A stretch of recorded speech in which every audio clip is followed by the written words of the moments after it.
Welcome to Made for More podcast, where faith and personal growth converge. I'm Julia, and I'm honored to guide you on a journey of empowerment and transformation alongside our occasional co-host, Omar. We are passionate believers and advocates for unlocking your God-given full potential. Join us as we explore the intersection of faith, life, business, and relationships, igniting a fire within to embrace the truth that your life is destined for greatness. Together, we'll uncover strategies, insights, and stories that inspire and equip you to become the best version of yourself. Get ready to embark on a fulfilling quest towards personal and professional fulfillment, guided by faith and the unwavering belief that you, my friend, are made for more.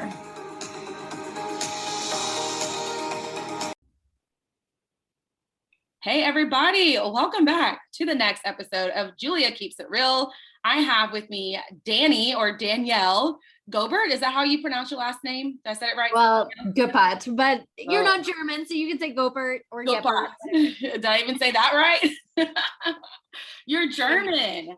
Oh my gosh. That's awesome. Okay. So Dani is a coach for Kingdom entrepreneurs, and we're just going to get into it today. We're going to kind of probably be all over the place. We'll talk about some spiritual things. We'll talk about business and coaching. But before we get there, I just want Dani to kind of tell us a little bit about herself so we can know who she is. Yeah, cool. Thank you so much, Julia, for having me on here. And hello to everyone who's with us. Really happy to be here. I am coming to you from Austria, where I live with my family. I am sitting in front of the Alps, like kind of the start of the Alps. We're not right in the mountains. That is our dream. Eventually, we'll hopefully go into the mountains. I am a mama originally from Canada. I have 5 kids. My husband is German, so thus the weird German last name, but my awesome English. I always get complimented on my English, and everyone's like, "Oh my goodness, you're in Austria. Your husband's German, but your English is amazing." And well, I'm from Canada, so, from the West Coast, so near Vancouver. But I've been in Europe for about 13, 14 years. And I primarily help Kingdom entrepreneurial, like women coaches, put together virtual events and summits. I walk them through 8 to 12 weeks together, going through their business. And the whole idea behind doing, which we'll talk about later, virtual events and summits, is to grow their audience, their influence, their profit, and their platform. So we're going to be talking about platform later on, why it's so important to step out into that. But that's what I really feel my calling is to help women shine really on the stage that God is calling them to step onto. Oh gosh. Okay. I have so many things like that I want to talk about with even just your intro. So what time is it there? It's only like, it's 6 p.m. It's only 6 p.m. I'm like getting my day started with my little coffee because it's 11 and you're like, oh, it's only, I figured because I've been to Paris and I know like in the Europe, I knew it's probably about 7-8 hours. Yeah. And then you mentioned 13 years. So for people that want to travel, they're in America listening, but honestly, I have people that listen to this podcast all over the world. I think I ranked high in Finland randomly one time. So what do you love about living where you live since you've been in that area for 13 years? And you have that mountain in your background. It's so funny because when I first came to Germany, I only thought we'd be there like 1 year. We got married. My husband was studying law. And then he needed to finish his studies. And then I was like, all right, God's calling us to missions. So we're going to like leave this country and get out of here. And I hated Germany the first year. I hated it with a passion. And I remember God being like, think of it, or I think my husband once, think of it like as a missionary. I was like, no, I hate it. I don't want to be here. Like, get me out. And then I don't know, like I learned the language, got to know the people. I got to understand Europe and the whole culture here, which is different. It's very different than North American culture, Canadian culture. And I just started falling in love with the pace of life. It's a little bit slower. It's a bit more intentional. Food is more intentional. There's so many aspects to life in Europe that it helped me to slow down and really enjoy things and take breaks and more than the fast pace of like North America. Everything's open 24/7 and crazy. So I really fell in love with Germany and with Europe. And we actually lived for 2 years in Ukraine. So we just moved back to Austria, like not back, but back to Europe, to Western Europe a year ago. So we were in Ukraine for the last 2 years up until a year ago, before all of this stuff happened. Yeah. Which was weird. That just to add on real real short to that story, we had like got up, moved, sold all of our possessions, moved to Ukraine because we felt God calling us there.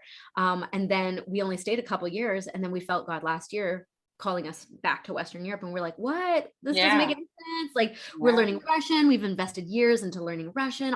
We sold all of our belongings. Why are you calling us back? Like, this didn't make any sense. And, since the beginning of 2022, we're like, oh, right. Yeah. And so we found a house in Austria. Reason being is, well, we love the mountains. It's not so different from the German culture. It's still a little bit different. Yeah. Eventually, we'd love to have a guest house in the Austrian mountains and hold retreats and do coaching and stuff like that. But we realized this time has been awesome because we're actually in between Ukraine and like the rest of Europe. And so we've had a lot of like friends just stopping through because they've had to flee the war. And we've had the space for it. And we just got this house in January. Before that, we were living in a basement at my sister's house. So it's been a crazy year, but in a nutshell, that's kind of like us. That's why we're here. We'll see what happens in the future. Wow. That is, oh my goodness, this is so awesome. So, okay. You mentioned also in your intro, the virtual events and the summits, and you even mentioned retreats. And honestly, I'm going to have to get some coaching with you for that, because that's an ultimate goal for myself and my business, is to move into that space of retreats, or even, like you said, starting with virtual events and then moving to that category. And I felt that calling lately with attending some other people's virtual events and thinking like, gosh, I can do this. But then for people that are in my network and, that need to be exposed to this. So, but tell me, honestly, Dani, like, how did you know that that's what you wanted to like niche down and do? Like, because people always talk about, how do you find out your niche and can I figure those things out? Like, how did you figure that out? Oh, it's like a journey, right? It's a process. And I think I've heard that from so many entrepreneurs. You start doing one thing. I started in the world of blogging, right? I started like with a blog, and I was like, oh, I found out that you could like earn money and write stuff and help people. And I was like, oh, that sounds awesome. Okay, I'll do that. And so I found blogging actually really tedious. I invested heavily into it, learned a lot of stuff, which got, it really helped me in learning about my website and setting up all of those things, email lists, all those, like those small things. That's what I learned doing blogging. And it really wasn't until just over a year ago with I don't know, like my first or second business, I guess you could say, that I started with my sister. It was mainly for homeschooling moms. It was called Wild Happy Family. And we were part of a high ticket coaching program with this business. And part of that program taught us to do a summit to you're no one in your business, do a summit, because that's going to help get your name out there, connect with a lot of people, grow your email list like crazy, and earn a profit at the same time. So we did that for that business. And the cool thing was we did it like imperfectly. And within the span of a weekend, we grew our email list like 1,000 people. We earned our first 4 figures in that weekend. And I just realized, oh my goodness, it's a powerful strategy, but it's not just a strategy. You are creating an opportunity to bring people together. And I think that's what we miss in our virtual world on the internet, is that we're all kind of like, as entrepreneurs and as people online, we're all kind of like isolated. But events are like an opportunity to bring people together, to share stories, to share experiences. And I see it as kind of like what's it when you light something, like ignite? Yeah, to like ignite and to help people choose a path, or just to help them to believe when they don't believe, and get them out there. So I think it's so much more than just a strategy. I think it's very powerful, but I think, because God has created us for community and for relationship, this is kind of like the next best step in that direction. I know you and I can't like hang out in my living room right now and have a coffee in real life, but we can have this conversation right now with the internet and all of the resources that we have. And we can do the same thing with virtual events, bringing people together, sharing those stories, and creating these like little ignitions. I don't even know. Yeah, ignition. Okay, that's awesome. I love that. And, kind of I'm going to tie 2 things together, going back, because I tell people all the time, when I went to Paris over November, I was like, I think that forever changed my life, because I was in the hustle culture and I was like, go, go, go, speed, speed, speed. And then I learned like people, like work to live, not live to work. And I don't know, I let God use me in that space. And that's when I decided to leave my network marketing business and growing, a team and products and all these things that I've done for 9 years to kind of step more into my calling and coaching. And with that, I learned to slow down to essentially kind of speed up other parts of my life. And so I kind of want to tie these two things together because I feel like, you're talking about this season of slowing down and enjoying life, but then where do you get that success? Because you also mentioned like growing your email list. So just that strategy of slowing down and kind of being intentional with your business, and like what do you think contributes to your success? Yeah, definitely. I love to work in like sprints. And so having these kind of like I always plan my summits and we do our events like 90-day sprints. And that for me personally, works really well because I love momentum. I love investing, getting excited about something, but then at the end of it, I need to have like a little bit of a break. And so that's really how I've I think continued without like getting burnt out doing business is like, okay, you know what, this is going to be a season where we're going to be running and we have the a season, right? And then a season where we're just like we're in the winter where it's quieter and we're not planting those seeds, we're just listening. And so I feel like God has kind of created us. I mean, he talks about it in the Bible a lot, the different seasons. There's a time and a season for everything. And I feel like it's the same way in our business. And we need to be really attentive to that. And I'm totally guilty of like overthinking it, strategizing and hustling and pushing through. But you cannot force a seed to sprout or grow when it's not ready. And that's the same in our business, right? So I think I've learned over the years to be more sensitive to that. And I think it probably has helped that I have 5 kids to slow me down and trip me up and life throwing stuff in the way. And also just to be in Europe, one of our, the things that we value, the things that we have, sometimes my English is all messed up. Anyway, one of hold really important is stopping. So we celebrate Shabbat. We stop from Friday till Saturday night. Right now it's my evening, so I'm back, Yeah. But we stop and we get away from our devices. We stop thinking, stop planning, stop strategizing, realize, okay, God, you are God and I'm just me. You are the author and completer. So I think that's another, that's not European, that's biblical. But it makes it easy because in Europe, that is also a value for people to stop. So it's easy within this culture as well. Yeah. Wow. Did you say 5 kids? Yeah, we have 5 kids. That's awesome. I swear I find people all the time, they're like, oh, it's me and my 5 kids, me and my 6 kids. I'm like, how do y'all do it all? So let's just even talk about that. Like you mentioned, Shabbat, but just how do you do that all? Because I know a lot of people that listen in, they're mamas, they got a hectic schedule, and they're also trying to have a successful business, whether they're doing virtual events or just being online. So just what helps you be able to kind of manage all that? Okay, well, we used to homeschool. So from a homeschooling perspective, we would do, all the kid homeschooling stuff in the morning. And then in the afternoons, I would kind of batch out the things that I would work on. And also in the evenings, kids are always in their quiet time after lunch. So we have warm lunch, quiet time. That's another couple of hours where I can really work on in a focused manner. And that's okay for me because I think if I were to sit down and try to work for 8 hours on the computer, my brain wouldn't function very well that way. So I try to work in 2-hour increments, and then I get up and do the laundry or do, some sort of house thing. That's kind of the rhythm that I have found. Now my kids are in school here in Austria. So I actually have the morning where everyone except my 2.5-year-old is in school. And so I have a little help from Paw Patrol in the morning and for a couple hours, and I get some work done. And then in the evenings when my husband comes home, I work as well. So I just kind of find those times. And also my kids are bigger, so they help out a lot in the afternoon. If I need to get work done, the bigger kids can babysit a little bit. Good. I love that. So but you still have those structured times of day where to find that.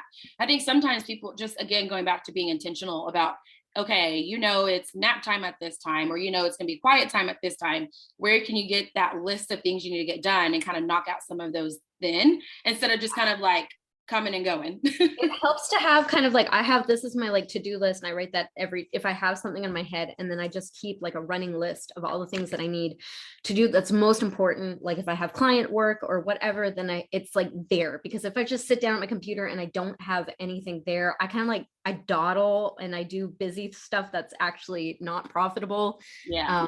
That is for sure helpful. And because, kids mess up my brain. So it's like, I'm always getting broken up in my concentration. So that definitely. Yeah, having a place. I love that. So talk to us a little bit about, what you specifically do when it comes to helping people get more clients. We can kind of go there, and then we'll eventually kind of get into the space of how women can find their space, like their platform, like you mentioned, about sharing God. And some people, maybe they're not sure if they want to do that so directly. And that, we'll kind of talk about that as well. So I guess first, you mentioned the email list, but anything you can kind of tell us for people that are like, I'm doing this work and I want more clients. What should I do? So what I've noticed is, yes, the lack of clients and consistent leads, right? We've all seen that. We've all experienced that in our business. And I've seen a lot of people like, okay, what podcast can I go on? Who can I connect with to go on their stage? And, or have you ever seen those kind of Facebook posts where it's like, what topic could you speak on and for 30 minutes or an hour? And then you get like, I don't know, there's like 100 comments on there. And, I see these things all the time. My thought is like, why don't you just create the opportunity yourself? Right. So this is going to lead in a little bit into, what God is calling you to do. And I believe that if you are in entrepreneurship and you feel like that call, that is from God, like that is your calling from God to co-create together with him in your business as an entrepreneur, to be a problem solver in whatever sphere that is. But that also means it's not just a business to create wealth and income, but it is a platform for you as a leader to be providing that solution, to be speaking into that problem, to be giving that story in order to create perhaps a transformation in someone's life, especially if you're a life coach or fitness coach, right? That if you are not present, if you are not speaking, if you are not telling your story or sharing it, how can people know that you have a solution for them? How can they know that there is a solution that they're so desperately trying to solve and to resolve, right? So this brings me back to what I do. What I do is, I said at the very beginning, I feel called to help women shine on their stage. And I think so often we don't think we can do it. So we're looking for all these, like, we're either waiting for opportunities for people to like call us up and be like, hey, I saw your post. Please come talk on my stage or on my podcast, which I don't know, that's like very rarely happened. I don't think that's ever happened to me. Or we're like pitching ourselves to maybe different podcasts, or we're just too afraid to do it. So you don't actually do it because you're like, I don't even know what I would say. I don't even, who really cares? Like no one's responding right now to me. So why should I even bother? Right. So we have all of these issues going on. And as I was thinking about this, and I really believe this is from God, God's like, you create the opportunity, right? When you like that light under the bushel, I'm like thinking of the song, don't put your light on the bushel. No, I'm going to let it shine. Yeah. Right. If you take that bushel off and you show that light, like put it on a stool, that attracts people. And that's essentially what a summit is you are, or an event. I mean, I like to focus on summits because it builds a list, it creates a lot of momentum, and it puts you out there as more of an expert in your space. But when you kind of put that light on and stop like hiding yourself or feeling inferior or feeling like you have nothing to give or nothing to say, when you create the opportunity, then people know who to go to. They have seen your face, they have experienced you, they have had an opportunity to know, like, and trust you. And that's mainly the problem in sales, is like, if you're not selling anything, often maybe it's the offer, or people just don't know you and they don't know, like, and trust you. So this is where the solution of creating an event, an opportunity comes. And I like to I think one reason why this always has appealed to me is because I love hospitality. I love bringing people into my home. I love serving them. I love making them feel special and valued, and having them at my table and giving them food. I believe that's what God invites us. He invites us to come and sit with him at the table, and he serves us, right? And so I think events are kind of like the digital representation of this living room, that you're putting yourself out there, you are connecting with other experts, and you're serving people. You're feeding them, you're nourishing them, you're solving their problems, and giving them opportunity to get to know, like, and trust you, and continue a relationship with you. So I don't know if that really answers your question, but that's the heart behind doing virtual events and summits. And that's what I do. That. Okay, so I love all this. In fact, like, my brain's working for myself, because I'm thinking, okay, and that's essentially why I even started my own platform as far as a podcast, because I was like, exactly, like, I want to get the message out, but it didn't even start really like that. I just felt like God was telling me, start the podcast, do it yourself. Like, yes, you like listening to some, but you have a message, you have a voice, you can help people with business, you can help people with life, you can help people find their spiritual gift. You can take people on your Bible reading journey with you that were just like you, right? And like going back to telling your story. And I love that. I think people get so caught up in, am I good enough? Am I the right person for this? Do I have the confidence for this? But like you said, if you just start telling your story and share your journey, more and more of what you're called to do will come out with that. And you're going to find people that are just a few steps behind you that need that message. So I love that. And then I started thinking, okay, like, I'm listening to you and I'm applying my, what you're saying for myself. And I kind of want to know, because I think you mentioned some courses. So how do you so somebody like me, and I'm like, okay, I want to put on my own summit. And I like that you mentioned the know, like, and trust, and that people kind of get into that. So your courses, like, what do you learn basically? And I know you're not going to tell me the whole thing, but maybe just like some of the agendas, so we can know, what do we get from a course with you to help us get to that summit or that virtual event? Yeah. So I don't actually have like a do it yourself course. I have it done with you and done for you. So basically I have like a course. Exactly. It's because I think we often need that accountability part. And when you're doing something like an event, there are so many questions that you have, and or you're not really sure, like, is this a good strategy? Is this a good idea? Is, all those things. So basically when you work with me, it's it's called Platform Builders Summit Accelerator, and it's like a 12-week program, 8 weeks coaching, and then I take you through like a 90-day blueprint. Can be 8 weeks or a 90-day blueprint. 90 days is better. And there I give you all my templates, outreach emails, video scripts, funnel templates, graphics are done, like everything is like templated and done for you. So you really, like, 70% of the work is like done.